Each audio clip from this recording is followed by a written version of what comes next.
Bismillahirrahmanirrahim. Assalamualaikum warahmatullahi wabarakatuh. Alhamdulillahi rabbil alamin. Allahumma salli ala Muhammadin. Subhanaka la ilma lana illa ma 'allamtana innaka antal alimul hakim. La haula wa la quwata illa billahil aliyyil azim. Bapak dan Ibu jamaah salat asar mushola Baitur Rahim yang kami muliakan, dan semoga seluruh kita yang berhadir saat ini dimuliakan oleh Allah Subhanahu wa taala. Rasul menjelaskan di dalam sebuah hadis, man roha ilal masjidil jamaati fa khutwatun tamhu sayyi'atan wa khutwatun taktubu lahu hasanatan wa tarfa'ud darajatan. Siapa yang melangkahkan kakinya menuju masjid, niatnya melaksanakan sholat secara berjamaah, setiap langkahnya akan menghapuskan satu dosanya.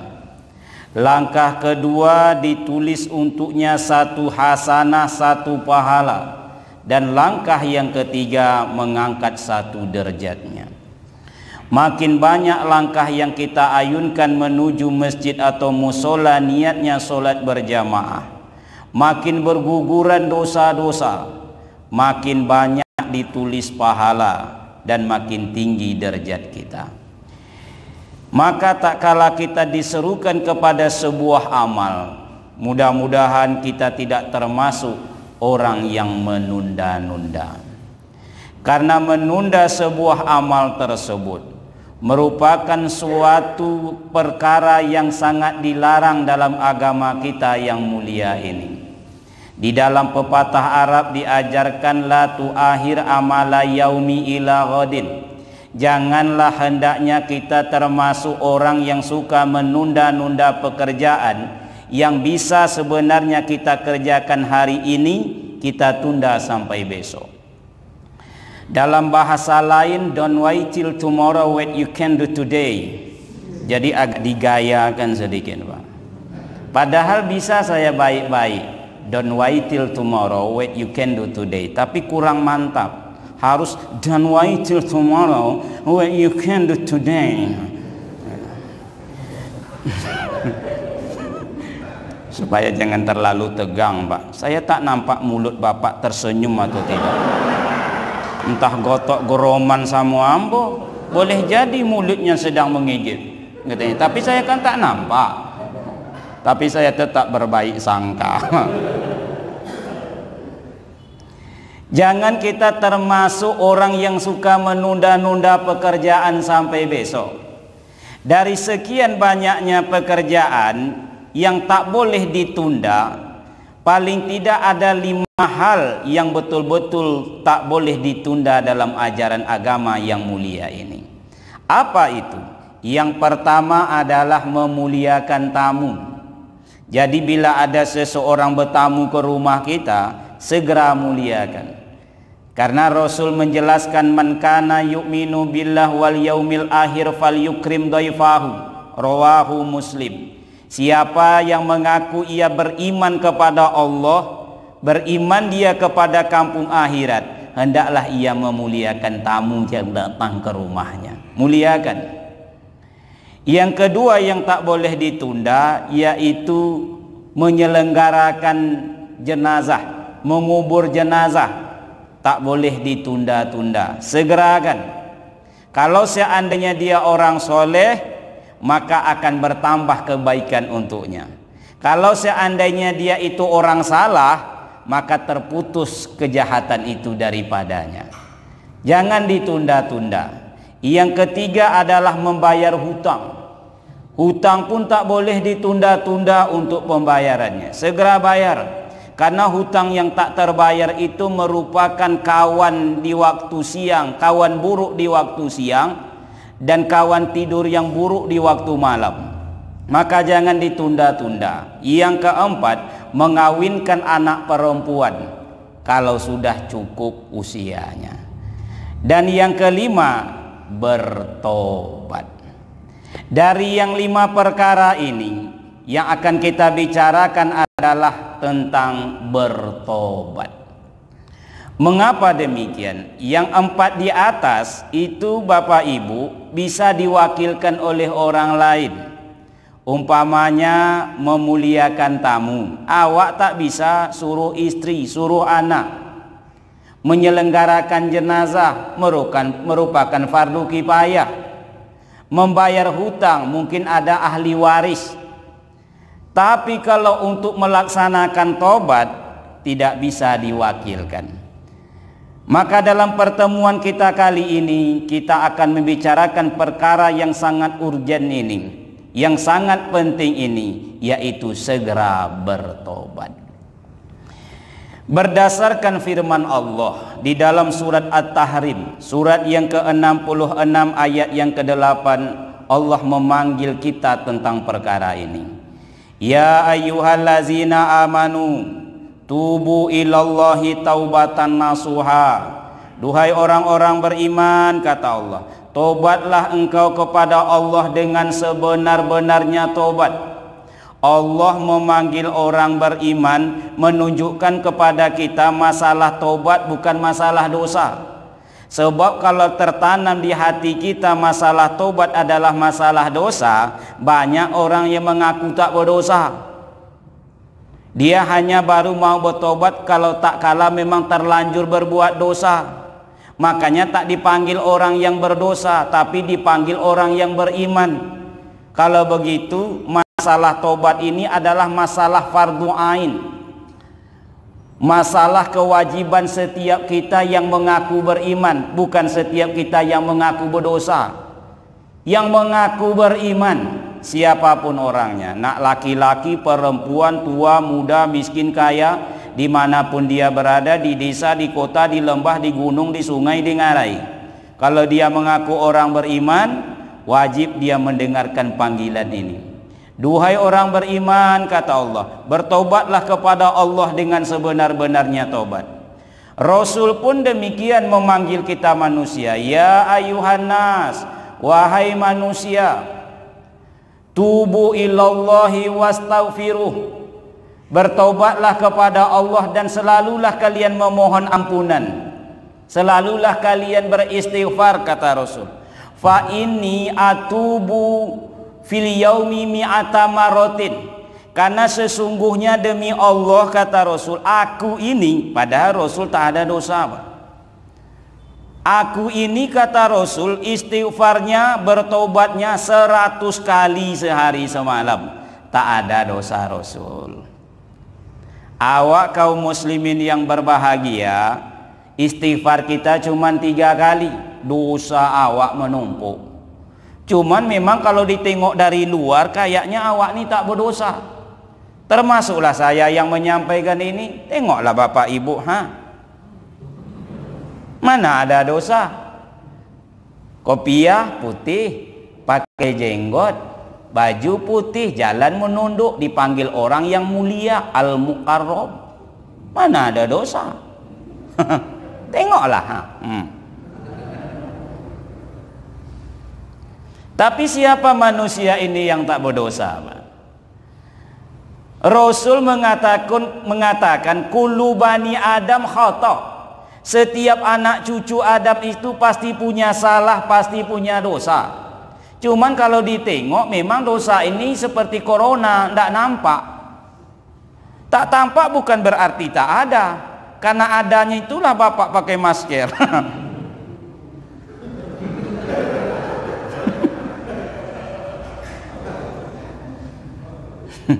Kaum muslimin yang berbahagia, kalau seandainya ditampakkanlah dosa seseorang, tak berani awak keluar rumah, malu dengan dosa itu. Seandainya lah konsekuensi dosa itu ditampakkan lewat benjolan atau bengkak lalu bermerek, siapa yang berani tampil keluar rumah, Pak? Umpamanya malaikat mengatakan, siapa yang terlambat solat subuh, bengkaklah keningnya sebesar telur itik. Spontan keluar, tengok, bermerek terlambat solat subuh. Apa ndak malu? Awak pimpinan. Saya tak menyinggung siapapun. Di sini pun saya tak tahu karena tertutup siapa yang pimpinan, siapa yang tak, saya tak tahu, Pak. Awak menganjurkan kalian sholat subuh lah di awal waktu. Sementara keluar benjolannya, terlambat sholat subuh, itu baru satu dosa. Pergi awak ke kedai, sarapan pagi, menggosip kawan awak. Tahu ndak si Anu? Oh, keluar lagi. Teong. Menggosip pimpinan cabang. Umpamanya. Apa ndak malu jumpa dengan beliau, Bapak? Maka orang yang paling banyak bengkaknya tentu paling banyak dosanya, Pak. Maka enak awak menghindarinya, Pak. Jangan dekat dengan si Anu itu, tengok, penuh dengan merek-merek. Maka Bapak Ibu yang berbahagia, jangankan Bapak Ibu, saya yang dipanggil sebagai ustadz ini tak berani ceramah sore ini. Kenapa demikian? Saya khawatir bengkak saya lebih banyak dari jemaah. Maka tentu saja panitia mengatakan, ikonya ustadz akan ceramah itu, mak pulang sajalah Pak Ustadz. Tapi karena Allah sayang sama kita, tak ditampakkan dosa-dosa. Tak tampak bukan berarti tak berdosa. Nah, kaum muslimin yang berbahagia, bahwa sesungguhnya Allah menyuruh kita untuk melaksanakan tobat. Sekali lagi panggilannya bukan kepada orang yang berdosa, tapi kepada orang yang beriman. Tentu setiap kita merasa terpanggil dengan panggilan ini. Bertobat merupakan juga kebiasaan para nabi terdahulu. Nabi Adam alaihi salam itu ahli tobat. Nabi Ibrahim alaihi salam itu senang dengan tobat. Nabi Musa alaihi salam itu suka dengan tobat. Nabi Yunus alaihi salam itu pun selalu bertobat. Termasuklah nabi kita yang mulia. Maka permasalahannya, mengapa kita harus segera bertobat? Yang kedua, bagaimana caranya? Inilah yang akan kita bicarakan secara sederhana. Paling tidak ada 3 alasan kenapa kita harus bertobat. Yang pertama dijelaskan Allah, asa rabbukum ayyukaffiru ankum sayiatikum. Tak inginkah engkau, kata Allah, kalau kalian laksanakan tobat tersebut, Allah berjanji akan menghapuskan dosa-dosa kalian, memaafkan semua kesalahan. Dosa yang dihapuskan itu akan bebas dari azab. Dosa yang belum awak minta ampuni, konsekuensinya adalah azab. Cuman sebagaimana dosa, azab pun tak tampak, Pak. Kalau hari ini awak bicara tentang azab, azab pun kan tak tampak. Lagian azab ini perkara besok. Bapak Ibu, kalau seandainya sudah tampak baru awak yakin tentang azab tersebut, inilah besok penyesalan yang sesungguhnya. Itu terlambat sudah yang harus diputar lagunya. Baik azab kubur, azab mahsyar, apatah lagi azab neraka. Bukankah Rasul mengatakan, pelihara diri kalian dari azab kubur, pelihara diri kalian dari azab kubur, pelihara diri kalian dari azab kubur, sampai 3 kali beliau katakan perkara tersebut. Tanda adanya azab kubur itu. Siapa yang diazab di kubur? Tentu orang yang berdosa, orang yang belum sempat melaksanakan taubatnya kepada Allah. Kaum muslimin yang berbahagia, bukankah Rasul pernah melewati 2 kuburan tua? Lalu beliau mengatakan, orang yang dalam kubur ini sedang diazab oleh Allah. Orang yang dalam kubur ini sedang diazab oleh Allah. Awak tak tahu, karena awak tak diberi kemampuan untuk mendengarkan jeritan orang yang di dalam kubur. Kalau seandainya didengarlah tangisan jeritan orang yang di dalam kubur tersebut, tak berani awak lewat dekat kubur itu. Apalagi dia kenal sama awak. Saya takkan berani, Pak, karena banyak jemaah. Begitu saya antarkan jemaah ke kubur, dipanggilnya nama ambo, Ustaz Samsurijal, katanya. Tolong. Tapi makhluk lain dengar itu. Rasul pernah mendengar dua orang ini, kata Rasul, sedang diazab oleh Allah di dalam kuburnya. Bukan karena dosa besar, hanya karena dosa kecil yang dienteng-entengkannya saja. Artinya kalau dosa kecil saja awak diazab, apatah lagi dosa besar. Yang satu ini tidak bersih buang air kecilnya, kata Rasul. Ini kan masalah urusan pribadi, Pak. Tak perlu awak bawa orang kerjasama membersihkannya itu. Masalah urusan pribadi itu. Yang satu lagi suka namimah, suka mengadu-ngadu.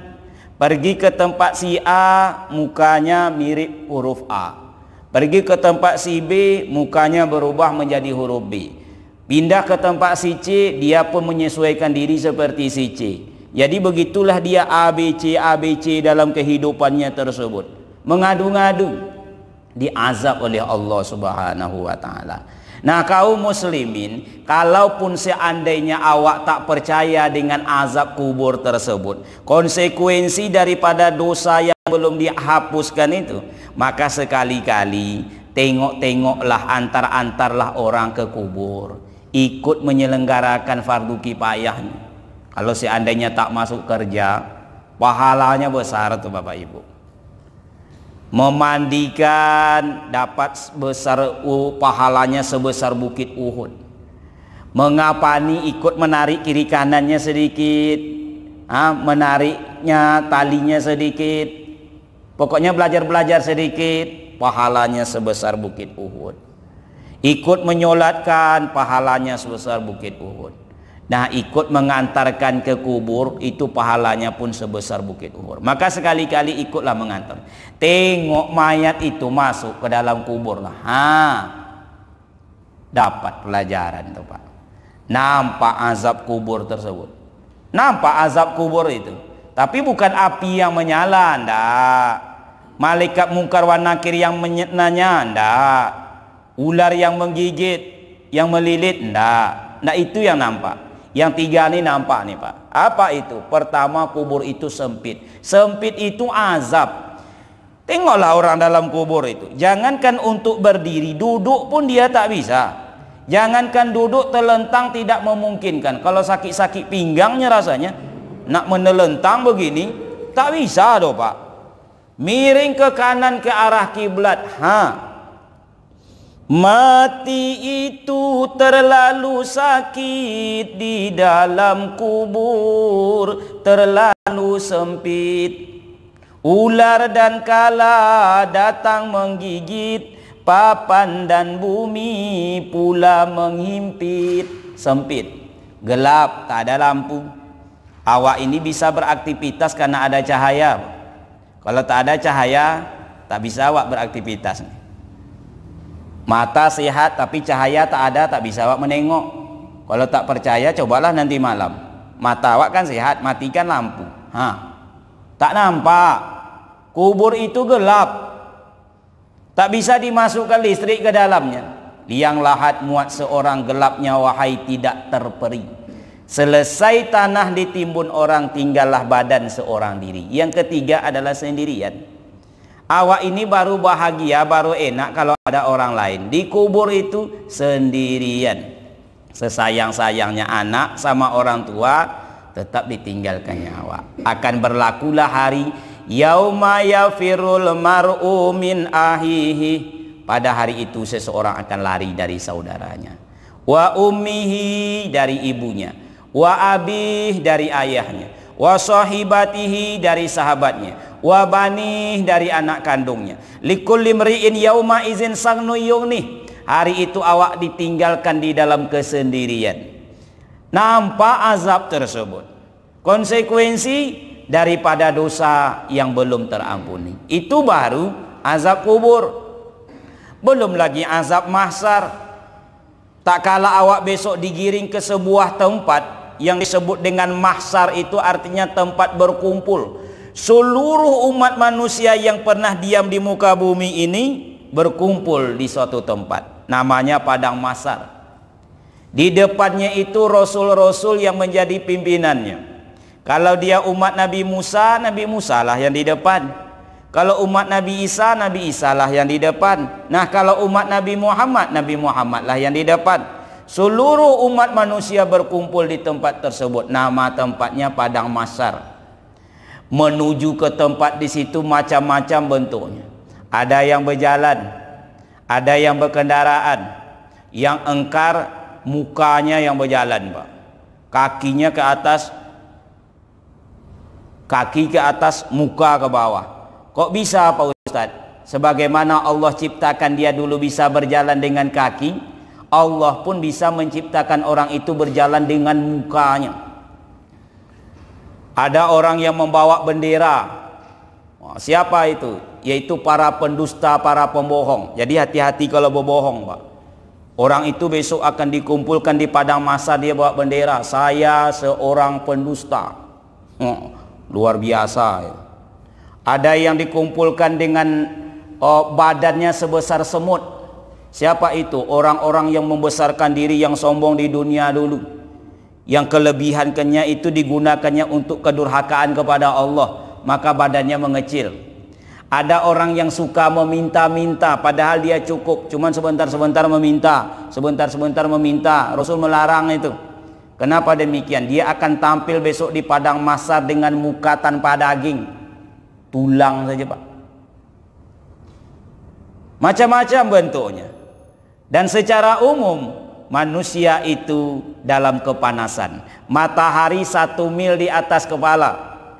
Ada manusia itu yang ditenggelamkan dengan keringatnya sendiri sampai ke mata kakinya, sampai ke lututnya, sampai ke pinggangnya, sampai ke perutnya, sampai ke dadanya, ke bahunya. Bahkan kata Rasul menutupi separuh mulutnya. Kenapa berbeda? Sesuai dengan kondisi amal, kondisi dosa yang dibawanya. Baru azab mahsyar, konontah lagi azab neraka. Jangankan awak manusia biasa, Rasul kata Anas bin Malik radhiyallahu an, tak tinggalkan doa yang ujungnya waqina azabannar, terhindar dari azab neraka. Mengapa demikian? Beliau nampak betul azab tersebut dalam peristiwa Isra Mi'raj itu. Nampak dia azab itu. Nampak dia bagaimana lidah seseorang dipotong itu.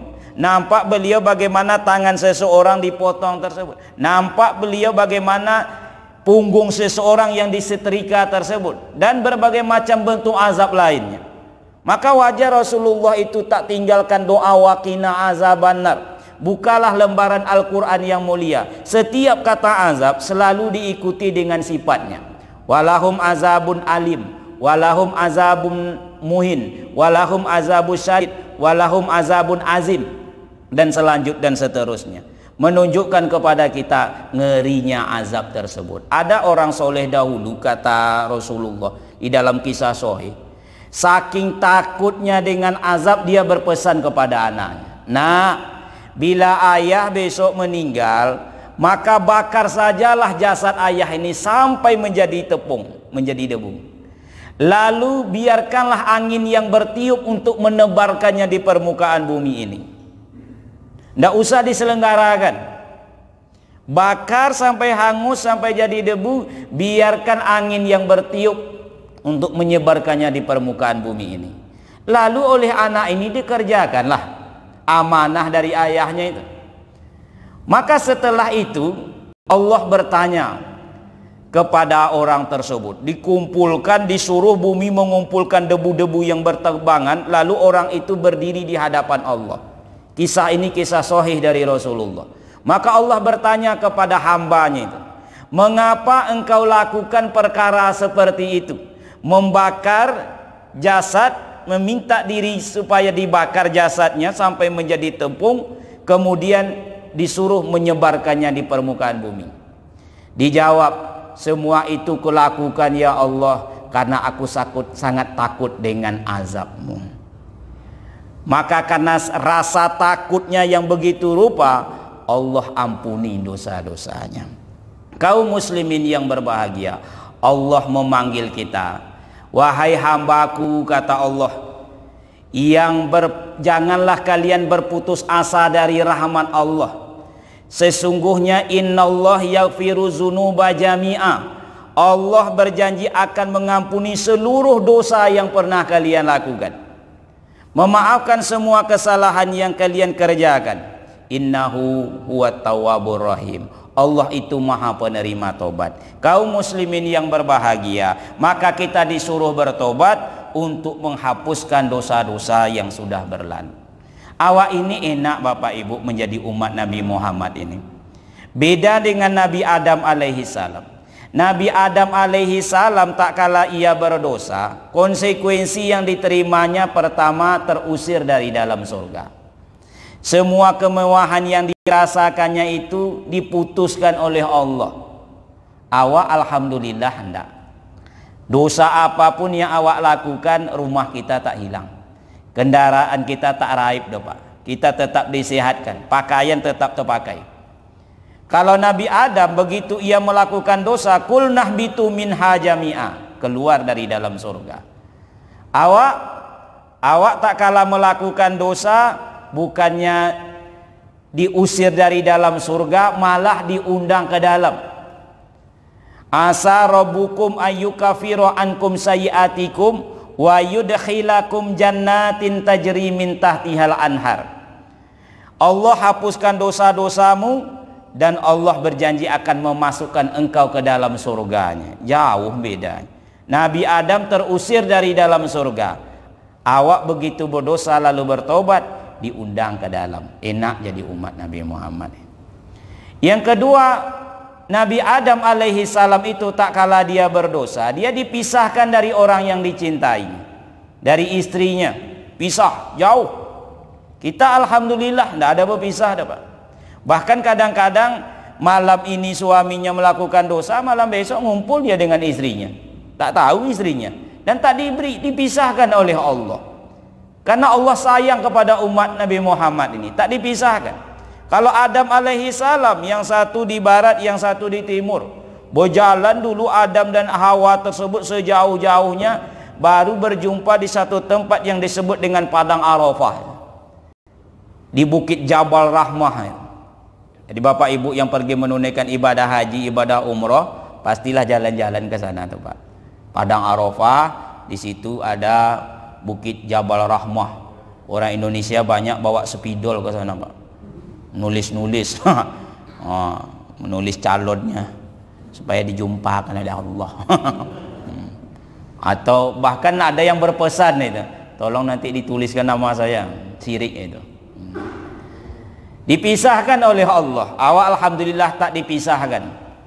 Bahkan Nabi Adam alaihi salam tak kala ia melakukan dosa kepada Allah subhanahu wa ta'ala, ia harus berlama-lama beristighfar, memohon ampunan puluhan tahun. Rabbana zolamna anfusana wa illam taghfir lana wa tarhamna lanakunanna minal khasirin.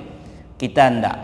Bahkan ada riwayat, tapi riwayat ini lemah, tapi bisa dijadikan untuk pendorong atau motivasi, bahwa malaikat yang kanan mencatat amal baik, malaikat kiri mencatat amal buruk. Itu malaikat yang kanan lebih sedikit punya kekuasaan ketimbang yang kiri. Kalau yang kanan ini tugasnya mencatat amal baik. Begitu kita melakukan sebuah amal seperti sholat berjamaah, itu langsung ditulis. Sekian, sekian, tanggal sekian, tempatnya di sini, yang hadir pokoknya data faktanya lengkap semuanya Pak. Kalau kita melakukan amal kebaikan, tapi tak kala kita terlanjur melakukan sebuah dosa, begitu malaikat kiri nak menulis, yang kanan mengatakan tunggu sebentar.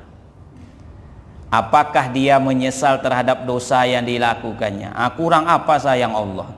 Apakah dia beristighfar atau tidak? Kalau seandainya dia bertobat lalu beristighfar, tidak usah tulis. Jadi kaum muslimin yang berbahagia, begitulah pentingnya tobat tersebut terhadap dosa yang kita lakukan. Allah berjanji menghapuskan dosa-dosa tersebut, baik dosa besar ataupun dosa kecil, seluruh dosa. Bahkan dijelaskan di zaman Nabi Musa alaihi salam itu ada seorang penjahat besar meninggal dunia. Segala kejahatan mungkin dilakukannya, merampok, mencuri, memabuk, berjudi, mungkin juga mungkin pezina.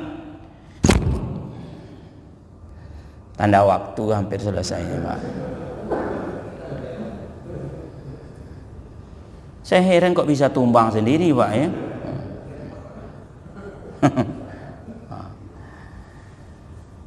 Pendosa besar, Pak. Lalu kemudian jatuh sakit. Setelah jatuh sakit barulah menyesal.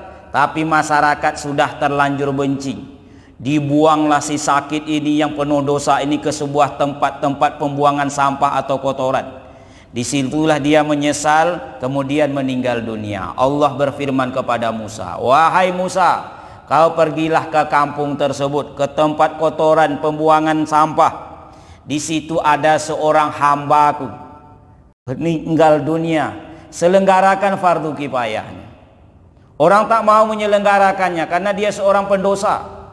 Maka Nabi Musa pun pergi ke tempat tersebut. Dimandikan, dikafani, disolatkan, lalu dikuburkan. Menengok Nabi Musa ikut, masyarakat pun ikut. Ini luar biasa jadinya. Yang menjadi imam bukan lagi imam setempat, tapi Rasul Allah Nabi Musa alaihi salam. Pengikutnya pun jadi banyak, menunjukkan keistimewaan daripada hamba Allah ini. Maka Musa bertanya kepada Allah, karena Musa ini diberi gelar kalamullah, mengapa beliau harus disuruh oleh Allah untuk melaksanakan fardu kifayahnya? Dijawab oleh Allah, Musa, manusia ini, hambaku ini, di dalam kesendiriannya dia meratap kepadaku memohon ampunan. Ya Allah, sesungguhnya hamba ini adalah seorang pendosa. Jadi kalau kita berdosa, dosa awak itu boleh awak sebut kepada Allah. Boleh awak bayangkan dosa yang awak lakukan tersebut, supaya makin jelas apa yang diminta ampunkan itu. Saya ini ya Allah, hambamu ini seorang pendosa, tapi saya tak bisa menghindari 3 perkara berikut ini, termasuk kita ini, Pak. Yang pertama, ya Allah, saya punya hawa nafsu yang susah untuk mengendalikannya. Yang kedua, saya selalu diikuti setan yang selalu merayu dan menggoda saya.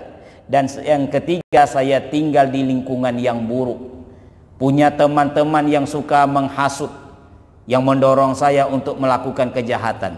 Padahal ya Allah, kata orang tersebut, bila ada 2 tempat, yang satu tempat yang bersih, yang satu tempat yang kotor, maka saya pilih tempat yang mulia yang bersih ini ya Allah. Satu salah, yang satu beriman, yang satu preman, maka saya pilih yang beriman ini ya Allah. Saya akan dahulukan pelayanan terhadap mereka. Oleh sebab itu ya Allah, ampunilah dosa hamba. Kaum muslimin yang berbahagia, maka Allah ampuni dosa-dosanya. Padahal saat itu dia sedang hampir sakaratul maut. Nah, kaum muslimin, menunjukkan kepada kita betapa sayangnya Allah, bahwa Allah itu berjanji, innallaha yuhibbut tawabin. Allah cinta, Allah senang kepada orang yang bertobat. Kita melaksanakan tobat karena kita dijanjikan diampuni dosa-dosa. Yang kedua, Allah berjanji, wa yudkhilakum jannatin tajri min tahtihal anhar, dan memasukkan kita ke dalam surga. Hari ini kaum muslimin, memang kayaknya awak tak butuh dengan surga karena belum nampak. Surga itu pun belum tampak. Cuman besok kalau sudah di hadapan mata, dah nampak indahnya surga, mala ainun ro'at, belum pernah nampak oleh mata, wala uzunun sami'at, merdunya irama dalam surga itu dah terdengar, wala khatara fi qalbil basar, nampak bangunan-bangunan indah surga tersebut, baru awak nak masuk surga tersebut tentu sudah terlambat. Maka untuk siapa surga yang indah tersebut? Inilah dia yang kedua, wa yudkhilakum jannatin tajri min tahtihal anhar. Allah berjanji akan memasukkan engkau ke dalam surga bagi orang yang bertobat, yang mengalir sungai di bawahnya. Yang ketiga, yang terakhir, mengapa hari ini kita harus melaksanakan tobat? Karena Allah sangat cinta, Allah suka kepada orang yang melakukan amalan ini. Innallaha yuhibbut tawabin wa yuhibbul mutatahhirin. Allah cinta dan sayang kepada orang yang segera bertobat dan mau membersihkan dirinya. Seandainya kita berpulang ke rahmatullah, tentu panitia masjid, musola serta warga sekitar rumah hanya mampu memandikan awak, hanya mampu mengapani kita dengan kain kapan, menyolatkan lalu mengantarkan, tapi tidak akan mampu membersihkan noda dosa yang pernah kita lakukan. Nah, mudah-mudahan kaum muslimin yang berbahagia, hal yang kelima tersebut yaitu segera bertobat, kita bisa melaksanakannya. Tak kala Ali bin Abi Thalib karamallahu wajah melewati sebuah jalan lalu jumpa dengan seseorang yang sedang melakukan dosa, Ali juga memberikan nasihat, wahai anak muda, bertobatlah. Kata anak muda ini, untuk apa saya bertobat? Bila siang saya bertobat, malam saya kerjakan dosa itu. Bila malam saya bertobat, siang saya kerjakan dosa tersebut. Kata Ali bin Abi Thalib karamallahu wajah, bila engkau berdosa di waktu siang, tobatlah di waktu malam, karena Allah berjanji membukakan pintu tobat itu selebar-lebarnya bagi orang yang berdosa di waktu siang lalu meminta ampun di waktu malam. Bila engkau berdosa di waktu malam, tobatlah di waktu siang atau di waktu paginya, karena Allah berjanji membukakan pintu tobat itu selebar-lebarnya waktu pagi atau waktu siangnya bagi hamba-hambanya yang pernah melakukan dosa di waktu malam. Kata anak muda ini, sampai kapan saya seperti itu? Maka Ali menjawab, sampai setan tak mau lagi menggoda engkau. Sementara setan sudah berjanji akan selalu menggoda manusia selagi napas masih ada di dalam badan. Tapi Allah pun berjanji akan menerima taubat seseorang hamba selagi napasnya belum sampai di kerongkongan. Kalau napas cuman sampai yuwargir, cuman sampai di kerongkongan, dipegang kaki sudah dingin, lutut tak lagi berdenyut, perut tak lagi bergelombang, dada tak lagi turun naik, sudah sakaratul maut, baru orang mau melaksanakan tobat, maka tobatnya tidak diterima. Kaum muslimin yang berbahagia, mudah-mudahan kita bisa melaksanakan seruan ini, karena setiap kita pasti mengaku orang beriman, dan insya Allah kita akan mendapatkan konsekuensi baik daripada amalan tersebut, yaitu segera bertobat. Mudah-mudahan ada manfaatnya. Lebih dan kurang mohon maaf. Rasanya penyampaian ini baik, yang mendengarkan pun orang yang baik-baik, tapi yang terbaik yang bisa memahami lalu mencoba mengambil hikmah untuk diamalkan berinsut berangsur dalam kehidupan ini insya Allah. Lebih dan kurang mohon maaf. Subhanaka Allahumma wa bihamdika, syadu an la ilaha illa anta, astaghfiruka wa atubu ilaik. Assalamualaikum warahmatullahi wabarakatuh.